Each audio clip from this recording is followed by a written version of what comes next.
Hey, welcome to CheaperJeeperTV, the show that helps you get the most for your money so that you get the most for your Jeep. In prior videos, you saw the design, the construction, and the finishing touches of a Jeep sleeping camping platform. In this week's episode, I'm going to do a couple modifications that you might find handy, so stick around.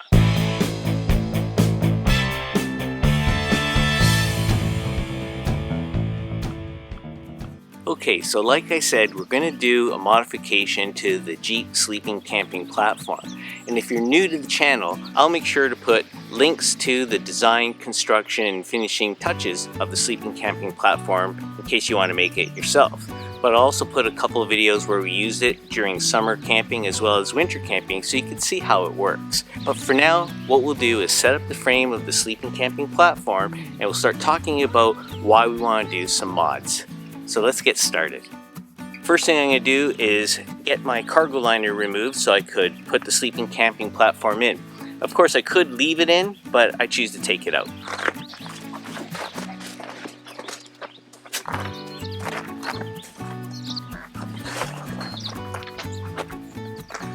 Okay, now that I've got the cargo liner out of the way, I'm first going to install the front cross piece. Now when I install the cargo frame, I like to remove the back cargo hatch door so I have access to anything in that compartment. I know some of the people who built the platform, they designed it and left the door in place, so it's up to you.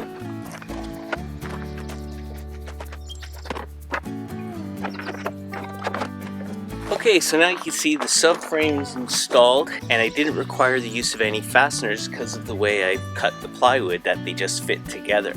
So that's a nice handy feature that keeps the costs down.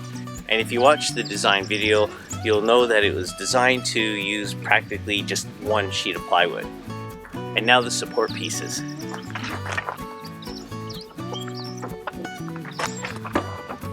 And those cross support pieces there are to support the pieces of the platform at the front of the platform. The cargo area of the platform is supported by these two pieces right here. And now you're wondering, well, when are you going to start talking about the mods? Well, this is a good time. Okay, let's start talking about some of the mods I have in mind. Well, if you saw the video where I made the chuck box, which is all my camping gear, and its associated pantry box, which is made for the food, I designed it to fit efficiently in the space here below the platform. The problem I found was that the support pieces here got in the way. So if you were interested in having a platform like this and like the idea of storing things below this area of the platform like the chuck box and pantry box, a quick and easy mod is just to move this notch over here so it just fits like this, and move this notch to here, and the cross piece fits like that. The nice thing about that mod is it costs no money. And now you might be asking, well, what about the remaining support pieces in this part of the cargo area? They're sticking into this area as well. And that's true. Now if you wanted to keep the functionality of those pieces where they support the middle part of your platform and they slide forward to support your pillow pieces, then you need to keep those. But if you wanted to go spend some money on some brackets like these, you can install these. But mind you, you lose a little bit of the functionality and the ease of setup if you start installing some hardware. But for a long trip, you might want to do that. Now another modification to the platform that I've seen in some of the other platforms of subscribers where they've sent me pictures of how they've made the platform for themselves and mods that they've done is some weight savings modifications. Let's have a look over here. We have a solid piece of wood right here, and technically we could just cut sections out of the cargo legs to lessen the weight of these support pieces. They don't have to be solid. Because you see here we have 2 inches of this 3/4 inch plywood that supports all the weight there when we're lying on it. So you really could do with a 2-inch strip going here and remove some material right here, including the middle part of the platform as well. But not only that, let's take a look at the top of the platform and discuss some opportunities for weight savings there as well.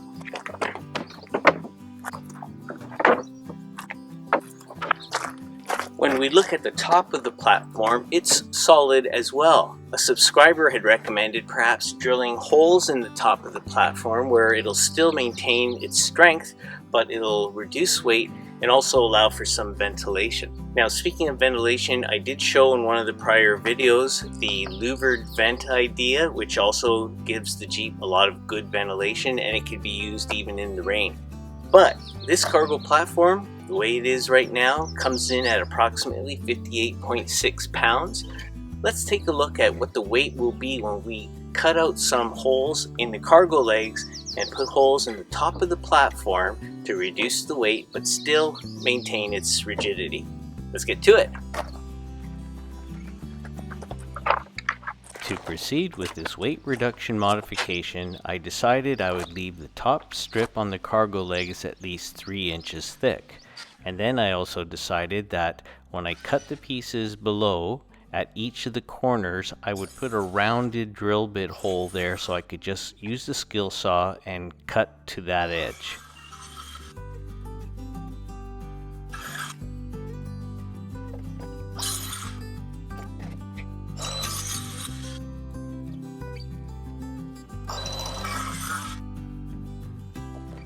By following that process, I removed some material from this cargo leg. Now I'll just trace that pattern on the other one and do the same.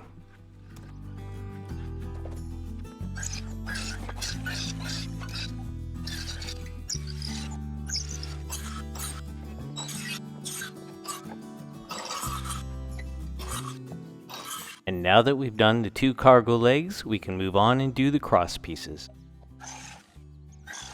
Unfortunately, while cutting the cross pieces, the battery ran out, so you'll see them in the summary.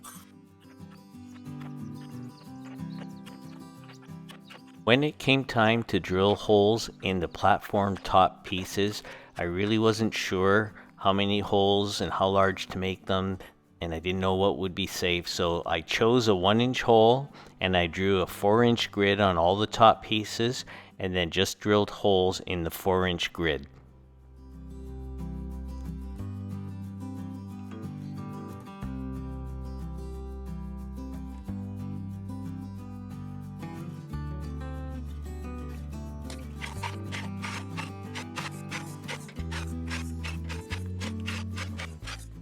And of course, as luck would have it, the rain started coming down, so I had to scramble to get everything into the Jeep, and I had to brush the water and the sawdust off the board so I could quickly weigh them before I installed them in the Jeep.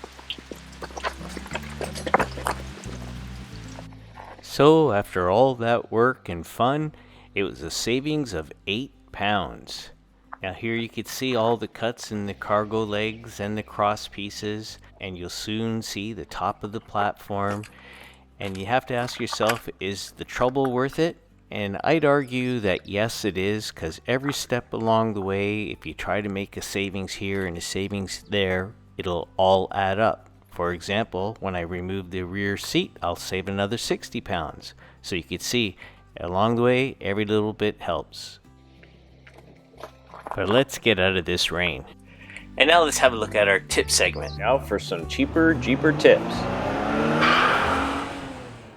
A subscriber had inquired about any solution for the rattling of the platform top. It isn't something that I experience, maybe because of the weight of the mattress on my platform. However, for my subscriber, I suggested a hook and loop solution, or otherwise known as velcro, where you could stick on one side of the velcro on any part of the frame and then put the other part of the connection on top of that piece where it's the sticky side up, and then when you put the platform top on top of this, the hook part will stay on the frame and the loop part will stay on the back of the platform, reducing the amount of vibration.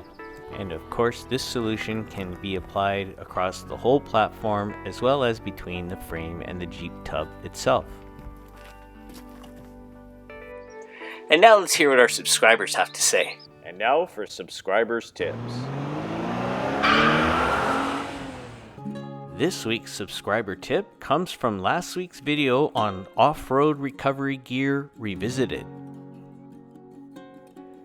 Hey CheaperJeeperTV, I keep my air hose in a 4-inch pipe. Fits like a glove. It does fit into the bag, but I can just throw the pipe into the back of the Jeep. Easy to spot in the gear and protects the hose from nicks. Signed, Dieter. Hey Dieter, that's a brilliant idea and thanks for sending the picture. I can see how it houses the hose very nicely. I'm gonna have to use this idea for sure. And if you have any ideas or suggestions, please feel free to leave them in the comments section below this video, as it may make it into a future episode. Thank you very much. Hey, that's it for this week's episode of CheaperJeeperTV. I hope that you found it interesting, and if you did and you want to see more, remember to click on that subscribe button down there and the alert bell so you'll be notified when our next video is released. Until the next time, I'm Dino for CheaperJeeperTV. Be well, stay safe, take care.